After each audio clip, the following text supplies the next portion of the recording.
Kisarapsaakin lupailtiin, se ei kokonaan kertomatta tuosta triathlon kisasta tuolla Sääksillä. Se oli itselle tosiaan eka perusmatka, eli siinä piti olla 1500 uintia. Siis se tuntui hyvälle sinänsä, että se meni yllättävän kevyesti. Siihen näin, että en kovin monta kertaa noinkaan pitkää matkaa uinut. Ruukkitriathlonissa oli jotain aika tasan 2 minuuttia sataselle vauhti, niin tuossa perusmatkalla pystyi pitämään aika saman tahdin. Ihan muutaman sekkaali ylitte. Pyöräily, mä ajattelin lähteä siihen silleen niin kuin suht, että vähän säästelisi jalkaa siihen juoksuun. Mut sit jalka tuntuu hyvälle ja pyörä kulkee, reitti oli semmoinen kiva eikä ollut ihan kauhean tuuliolosuhdekaan.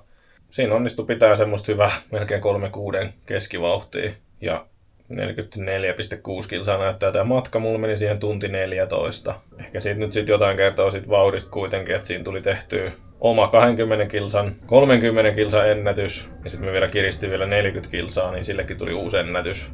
Siihen meni tuntia 5 minuuttia siihen 40 kilsaa. Et sinänsä se meni oikein hyvin se pyöri. Vissiin tulin vaihtoon 5. sit lopulta. Ja sitten toki juoksusta nyt ei jäänyt ihan kauheasti kerrottavaa.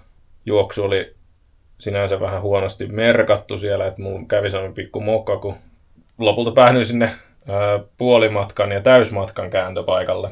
Siinä sitten kävi sillä, että mä en juossut kuin 2 kierrosta, eli kerran sen 6. lenkin ja kerran 3. lenkin. Ja totesin, että tää oli tässä, että ihan sama mitä mun ajanotto näyttää, niin mä tuun maaliin. Oma kello näytti, että mulla oli vähän reilu 10 kilsaa juostunut. Eikä siihen meni 56 minuuttia, mä oon siihen se on ihan ok mulle.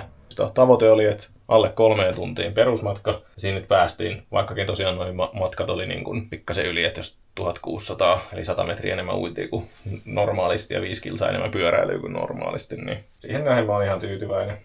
Ja jotain parannettavaakin sitten taas ensi kisoihin.